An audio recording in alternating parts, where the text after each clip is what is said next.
కల్కి సినిమా చూసాక చాలామంది హీరో భైరవ కంటే అశ్వత్థామ క్యారెక్టరే బాగా కనెక్ట్ అయిందన్నారు. అయితే కల్కిలో ఖచ్చితంగా అన్ని క్యారెక్టర్లకి ఇంపార్టెన్స్ ఉంది, అందులో సందేహం లేదు. సో ఇప్పుడు దీన్ని ఏదో హీరోని తక్కువ చేయాలి అనే ఉద్దేశంతో కాకుండా screen writing point of view నుండి ఆలోచిస్తే కొన్ని ఇంట్రెస్టింగ్ డీటెయిల్స్ అర్థమయ్యే ఛాన్స్ ఉంటుంది. బేసిక్గా ఒక సినిమాలో హీరోతో పాటు పక్కనుండే సపోర్టింగ్ క్యారెక్టర్లు కూడా సక్సెస్ అవ్వాలంటే రైటింగ్ అండ్ యాక్టింగ్ ఈ రెండు కరెక్ట్గా కుదరాలి. అలా కుదిరిన ఒక 12 పాత్రల గురించి ఈ వీడియోలో మనం మాట్లాడుకుందాం. ముందుగా అశ్వత్థామ ఇన్ కల్కి. ఇందాక చెప్పినట్టు నిజంగానే ఎవరిని తక్కువ చేయడం కాదు, కానీ కల్కి సినిమా చూసిన తర్వాత మాత్రం చాలామంది అశ్వత్థామ క్యారెక్టర్ మాకు బాగా నచ్చిందని చెప్పారు. ఈ క్యారెక్టర్ని నాగశ్విన్ రాసుకున్న విధానం కానీ, లెజెండరీ అమితాబ్ బచ్చన్ గారు చేసిన పర్ఫార్మెన్స్ కానీ ఆడియన్స్ని నిజంగా మెస్మరైజ్ చేశాయి. అసలు ఈ క్యారెక్టర్ ఎంత ఇంట్రెస్టింగ్ ఎందుకుంది అంటే, ఆల్రెడీ మైథాలజీని బట్టి ఇన్బిల్ట్గానే అశ్వత్థామ పాత్రలో కొన్ని ఫ్లాస్ ఉన్నాయి. నాగశ్విన్ కూడా ఈ క్యారెక్టర్కి రెడెంప్షన్ ఇవ్వడం కోసం సుమతిని కాపాడే బాధ్యత అశ్వత్థామకు అప్పగించారు. సో ఆబ్వియస్గా ఆడియన్స్ అందరూ ముందు మంచే గెలవాలి అనుకుంటారు కాబట్టి భైరవ కంటే అశ్వత్థామని ఎక్కువగా కేర్ చేస్తారు. ఫిజికల్గా కూడా ఈ క్యారెక్టర్ని బాగా డిజైన్ చేసుకున్నారు. ద్వాపర యుగానికి చెందినోడిగా అశ్వత్థామ పాత్రని 8 అడుగులు ఉండేలాగా చూపించడం, ఇతన్ని నడక, నడవడిక, బలం, బలహీనత, భాష ఇలా ప్రతి విషయంలో కూడా ఎంతో కేర్ తీసుకున్నారు. అందుకే ఈ అశ్వత్థామ పాత్ర మనకి బాగా గుర్తుండిపోయింది. నెక్స్ట్, నాగశ్విన్ తీసిన ఫస్ట్ సినిమాలో కూడా ఒక మంచి క్యారెక్టర్ ఉంటుంది, అదే రిషి ఇన్ ఎవడే సుబ్రహ్మణ్యం. నాకు బాగా గుర్తు, బీటెక్లో ఉన్నప్పుడు ఎక్కువ ఎక్స్పెక్టేషన్స్ లేకుండా ఎవడే సుబ్రహ్మణ్యం సినిమాని చూసినప్పుడు ఈ రిషి క్యారెక్టర్ మాత్రం ఒక బలమైన ఇంపాక్ట్ని చూపించింది. ఎందుకంటే ఈ రిషి పాత్ర లైఫ్ గురించి ఆలోచించే విధానం కావచ్చు, మెటీరియలిస్టిక్ అంబిషన్స్ లేకుండా మాట్లాడడం కావచ్చు, నాకైతే ఇదంతా కొత్తగా అనిపించింది. నాగశ్విన్ ఫస్ట్ మూవీ కాబట్టి క్యాలిక్యులేషన్స్, ఎక్స్పెక్టేషన్స్ లేకుండా ఒక ప్యూర్ హార్టెడ్గా ఈ సినిమా తీసినట్టు ఉంటుంది. అసలు హ్యాపీనెస్ అంటే ఏంటి, హ్యూమన్ కనెక్షన్ ఎందుకు అవసరం, అన్నిటికీ మించి స్పిరిచువల్గా నిన్ను నువ్వు తెలుసుకో అని చెప్పేటువంటి ఈ రిషి క్యారెక్టర్ మాత్రం తెలుగు సినిమాలోని బెస్ట్ సపోర్టింగ్ క్యారెక్టర్స్లో ఒకటి. నెక్స్ట్, తమిళ్లో చూసుకుంటే నాకు గుర్తొచ్చేది ముత్తువేల్ ఇన్ విసారణై. యాక్చువల్గా ఈ సినిమాలో మెయిన్ క్యారెక్టర్ని అట్టకత్తి దినేష్ ప్లే చేశాడు, కానీ సముద్రకని గారు చేసిన పోలీస్ క్యారెక్టర్ ముత్తువేల్ మాత్రం మోస్ట్ హార్డ్ హిట్టింగ్ సపోర్టింగ్ రోల్స్లో ఒకటిగా నిలిచిపోతుంది. ఈ సినిమాకే సముద్రకని గారికి నేషనల్ అవార్డు కూడా వచ్చింది. యాక్చువల్గా అప్పటి వరకు ఆయన ఎక్కువగా డైరెక్టర్గా సినిమాలు చేసేవారు, ఏదో చిన్న చిన్న రోల్స్ తప్ప పెద్దగా చేసింది లేదు. కానీ విసారణై తర్వాత మాత్రం తమిళ్ అండ్ తెలుగులో బిజియెస్ట్ ఆర్టిస్ట్ లాగా మారిపోయారు. ఎందుకంటే ముత్తువేల్ క్యారెక్టర్లో మంచికి చెడుకి మధ్య ఉండేటువంటి ఒక మారల్ డైలమాని, ఆ గ్రే హ్యూమన్ నేచర్ని చాలా బాగా పోర్ట్రే చేశారు. ఆ సంవత్సరం ఇండియా నుండి ఈ సినిమాని ఆస్కర్లకు కూడా అఫీషియల్ ఎంట్రీగా పంపించారు, కానీ నామినేట్ అవ్వలేదు. మీకు తెలుసా, ఇండియాలో Oscar lifetime achievement award వచ్చిన ఒకే ఒక్క ఇండియన్ సత్యజిత్ రే గారు. ఆస్కరే కాదు, భారతరత్న ఇచ్చిన one and only film maker కూడా సత్యజిత్ రేనే. అయితే ఆయన తీసిన internationally acclaimed masterpiece Pather Panchali సినిమాకి మూల కథని అందించింది విభూతిభూషణ్ బందోపాధ్యాయ రాసిన ఒక నవల. ఈ heart touching Pather Panchali story Kuku ఎఫ్ఎంలో మన తెలుగులోనే అవైలబుల్గా ఉంది. నేనైతే అప్పట్లో సినిమా కంటే ముందు ఏదో ర్యాండమ్గా లైబ్రరీలో దొరికితే పతేర్ పాంచాలి తెలుగు ట్రాన్స్లేషన్ చదివాను. చాలా హాంటింగ్గా, ఎమోషనల్గా ఉండే స్టోరీ ఇది. సో కుకు ఎఫ్ఎంలో తప్పకుండా ఈ ఆడియో బుక్ని ట్రై చేయండి. ఈ యాప్లో ఇది ఒక్కటే కాదు, ఇంకా ఇలాంటి interesting and heart touching audio books చాలా ఉన్నాయి. సో కుకు ఎఫ్ఎంతో మీ మనసుకు నచ్చింది వినండి. డిస్క్రిప్షన్ అండ్ పిన్ కామెంట్లో లింక్ పెట్టాను. మన ఫిల్మీ గీక్ సబ్స్క్రైబర్స్కి స్పెషల్గా 7 days ఫ్రీ ట్రయల్ని ప్రొవైడ్ చేస్తున్నారు. సో ఆఫర్ని మాత్రం మిస్ అవ్వకండి. ఇక మన లిస్ట్లోకి వెళ్ళిపోతే నెక్స్ట్ క్యారెక్టర్ గాలి సీను ఫ్రమ్ గమ్యం. ఈ సినిమాలో హీరో పేరు అభిరామ్. ఇతను జీవితం గురించి, మనుషుల గురించి తెలుసుకునే ఒక సెల్ఫ్ డిస్కవరీ స్టోరీయే గమ్యం సినిమా. కానీ హీరో కంటే ఎక్కువగా మనందరికి బాగా గుర్తుండిపోయిన క్యారెక్టర్ మాత్రం గాలి సీనుయే. ఎందుకంటే దొంగే కానీ దొంగనాయాలు కాదు బాబు, తేడా ఏంటో. తెలియనోడి దగ్గర కొట్టేసినోడు దొంగ, తెలిసినోడి దగ్గర కూడా ఎత్తేసినోడు దొంగనాయాల. సో గాలిసీను దొంగోడు కానీ దొంగనా కొడుకు కాదు. అసలు గాలిసీన్ క్యారెక్టర్ ఎందుకు గుర్తుండిపోతాడు అంటే, ఆబ్వియస్ గా అల్లరి నరేష్ గారి యాక్టింగ్ పర్ఫార్మెన్స్ అదిరిపోద్ది, కామెడీ టైమింగ్, డైలాగ్స్ బాగుంటాయి. కానీ వీటితో పాటు రైటింగ్లో గాలిసీను క్యారెక్టరైజేషన్ కూడా స్టాండ్అవుట్ అవుద్ది.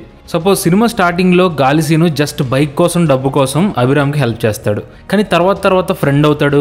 చివరికి ప్రాణాల మీదకి వచ్చినా సరే పట్టించుకోడు. సో ఈ గాలిసీను ట్రాన్స్ఫర్మేషన్ అండ్ క్యారెక్టర్ ఆర్క్ వల్ల ఎమోషనల్ కనెక్షన్ ఉంటుంది. తర్వాత ప్రస్థానంలోని Lokanatham, easily one of the greatest grey characters of Telugu cinema. Sai Kumar గారి బ్రిలియంట్ యాక్టింగ్ పర్ఫార్మెన్స్, దేవకట్ట గారి పవర్ఫుల్ రైటింగ్, ఈ రెండు వేరే లెవెల్లో ఉంటాయి. వీటన్నిటికీ మించి అసలు ప్రస్థానంలో లోకనాథం క్యారెక్టర్ కి ఈ లాంజిటివిటీ ఎందుకు వచ్చింది అని అడిగితే నా దృష్టిలో అయితే ఈ క్యారెక్టర్ చేసింది తప్పైనా సరే దానికి ఆయన ఇచ్చినటువంటి జస్టిఫికేషన్ ఆడియన్స్ కి బాగా నచ్చింది. అన్నిటికీ మించి దేవకట్ట గారు లోకనాథాన్ని పురాణాలు, పద్యాలు, మనిషి స్వభావం ఇవన్నీ తెలిసినటువంటి ఒక పొలిటికల్ ఫిలాసఫర్ లాగా డిజైన్ చేసుకున్నారు. సో ఒక పవర్ఫుల్ ప్రెజెన్స్ తో, థాట్ ప్రొవోకింగ్ ఐడియాలజీతో మనల్ని ఇన్ఫ్లుయెన్స్ చేస్తాడు ఈ లోకనాథం క్యారెక్టర్. తర్వాత విక్రమ్ సాగర్ ఫ్రమ్ వాల్తేర్ వీరయ్య. ఇలా ఈ సినిమాలో తమ్ముడు క్యారెక్టర్ బాగుంది అంటే ఏదో చిరంజీవి గారిని రవితేజ్ గారు డామినేట్ చేశారు అని నా ఉద్దేశం కాదు. ఈక్వల్ గా ఇద్దరి వల్ల సినిమా ఆడియన్స్ ని ఎంటర్టైన్ చేసింది. అయితే చాలా రోజుల తర్వాత రవితేజ గారు ఒక స్ట్రాంగ్ సపోర్టింగ్ క్యారెక్టర్ చేయడం వాల్తేర్ వీరయ్యలో కొత్తగా ఉంటుంది. ముఖ్యంగా స్టోరీలో వీళ్ళిద్దరి మధ్య వచ్చే సీన్లు, అన్నదమ్ముల మధ్య గొడవలు ఇవన్నీ మనల్ని నవ్విస్తాయి అండ్ అలాగే ఎమోషనల్గా కథలో ఇన్వెస్ట్ అయ్యేలా కూడా చేసాయి. సో డెఫినెట్గా కమర్షియల్ సినిమాల్లో ఒక మంచి డీసెంట్ క్యారెక్టర్ అని చెప్పాలి. Next Gona Gannareddy in Rudhramadevi. Allu Arjun charisma, dialogue delivery, ఆ బ్లాక్ కలర్ కాస్ట్యూమ్స్, ఇలా గోన గన్నారెడ్డి క్యారెక్టర్ వరకు చూసుకుంటే ఇవన్నీ కూడా రుద్రమదేవి సినిమాకి బాగా ప్లస్ అయ్యాయి. సినిమాలో కనిపించేది కొంచెం సేపే కానీ గోన గన్నారెడ్డి పాత్ర కథలో ఒక మంచి ఎనర్జీని తీసుకొచ్చింది.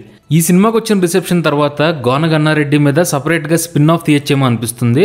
ఆ లెవెల్లో ఒక పవర్ఫుల్ అండ్ యూనిక్ ప్రెజెన్స్ ఉన్న క్యారెక్టర్ ఇది. తెలుగు క్యామియోస్లో మాత్రం ఖచ్చితంగా ఒక స్పెషల్ ప్లేస్ ఉంటుంది ఈ గోన గన్నారెడ్డికి. తర్వాత Kondalarao in middle class melodies. పల్లెటూరులో ఉండే ఫాదర్ క్యారెక్టర్లను ఆల్రెడీ స్టీరియోటైప్ చేసేసిన టైంలో ఒక బ్రెత్ ఆఫ్ ఫ్రెష్ ఎయిర్ లాగా వచ్చింది మిడిల్ క్లాస్ మెలోడీస్లోని కొండలరావు క్యారెక్టర్. కొడుకుని తిడుతూ ఎప్పుడు ఏదో ఒక టెన్షన్లో ఉండే ఈ మిడిల్ క్లాస్ ఫాదర్ క్యారెక్టర్ మనందరికి బాగా కనెక్ట్ అయింది. రిలేటబిలిటీ ఫ్యాక్టర్ కూడా బాగా వర్కౌట్ అయింది. గోపరాజు రమణ గారి బ్రిలియంట్ పర్ఫార్మెన్స్ కూడా ఈ సినిమాకి మంచి అసెట్ అనుకోవాలి. Writer Janardhan and film maker Vinod వీళ్ళిద్దరూ మాత్రం ఒక మంచి ప్రామిసింగ్ టాలెంట్ అనిపించారు. డైలాగ్స్ కానీ, సీన్ సెటప్ కానీ రియలిస్టిక్గా అట్ ద సేమ్ టైం ఇంపాక్ట్ఫుల్గా ఉంటాయి. సో డెఫినెట్గా best character and beautiful movie. Next ఇప్పుడు కొన్ని డామినేటింగ్ విలన్ క్యారెక్టర్ల గురించి మాట్లాడుకుందాం. Siddharth Abhimanyu in Thani Oruvan and Dhruva. Action థ్రిల్లర్స్లో ఒక విలన్ క్యారెక్టర్ ఇంత ఇంపాక్ట్ క్రియేట్ చేయడం రేర్ అని చెప్పాలి. ఎందుకంటే సిద్ధార్థ్ అభిమన్యు గురించి సినిమా అయిపోయిన తర్వాత కూడా మనం ఆలోచిస్తాం. పైకి ఒక సక్సెస్ఫుల్ బిజినెస్ మ్యాన్ లాగా కనిపిస్తూ లోపల మాత్రం క్రిమినల్ సామ్రాజ్యాన్ని నడిపించే మాస్టర్ మైండ్ ఈ సిద్ధార్థ్ అభిమన్యు. సినిమా స్టార్టింగ్లోనే ఈ క్యారెక్టర్ యొక్క బ్యాక్ స్టోరీని చూపించడం వల్ల క్లైమాక్స్ ఇంకా పవర్ఫుల్గా ఉంటుంది. ఈ డ్యూయాలిటీని అండ్ మోరల్ డైలమాని అరవింద్ స్వామి గారి పర్ఫార్మెన్స్ పర్ఫెక్ట్గా క్యాప్చర్ చేసింది. సో ఇది మాత్రం డెఫినెట్గా ఒక ఫ్యాసినేటింగ్ విలన్ రోల్ అని చెప్పాలి.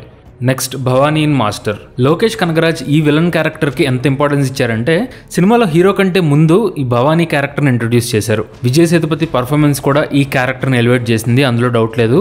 క్యారెక్టరైజేషన్ అండ్ రైటింగ్ ప్రకారం చూసుకుంటే భవానీ ఒక రూత్లెస్ క్రిమినల్, కానీ అక్కడక్కడ ఇతనిలోని వల్నరబిలిటీని కూడా ఎక్స్ప్లోర్ చేశారు. Bhavani back story, mannerisms and body language అన్నీ కూడా చూడడానికి చాలా ఇంట్రెస్టింగ్ ఉంటాయి. సో ఈ మాస్టర్ మూవీలో ఉన్నది లియో సినిమాలో మిస్ అయ్యింది ఇలాంటి ఒక పవర్ఫుల్ విలన్ క్యారెక్టరే. తర్వాత ఆవేశంలోని రంగా. యాక్చువల్గా ఈ సినిమా కథ మెయిన్గా ముగ్గురు స్టూడెంట్స్ చుట్టూ తిరుగుతుంది. వీళ్ళ లైఫ్లోకి అనుకోకుండా ఒక గ్యాంగ్స్టర్ వస్తే ఏమవుతుంది అనేది కథ. ఇందులో రంగా క్యారెక్టర్ని విలన్ అని చెప్పలేము, కానీ స్టోరీలో మెయిన్ కాన్ఫ్లిక్ట్ రన్ అయ్యేది రంగాతోనే. ఈ క్యారెక్టర్ ఎందుకు ఫ్యాసినేటింగ్గా ఉంది అంటే ఆబ్వియస్గా Fahadh Faasil పర్ఫార్మెన్సే main reason.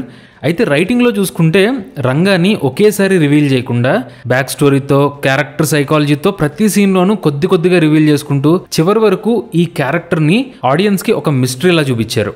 Almost ఒక చిన్నపిల్లాడు లాంటి ఇన్నోసెన్స్తో పాటు మాన్స్టర్ లాంటి రూత్లెస్ బిహేవియర్ని కూడా సైమల్టేనియస్గా చూపించడం రంగాని మోస్ట్ ఇంట్రెస్టింగ్ క్యారెక్టర్లో ఒకటిగా మార్చింది. ఇక ఫైనల్గా సింగిల్ క్యారెక్టర్ కాదు కానీ మన జగపత్ బాబు గారి విలన్ పర్సోనా గురించి మాట్లాడుకుందాం.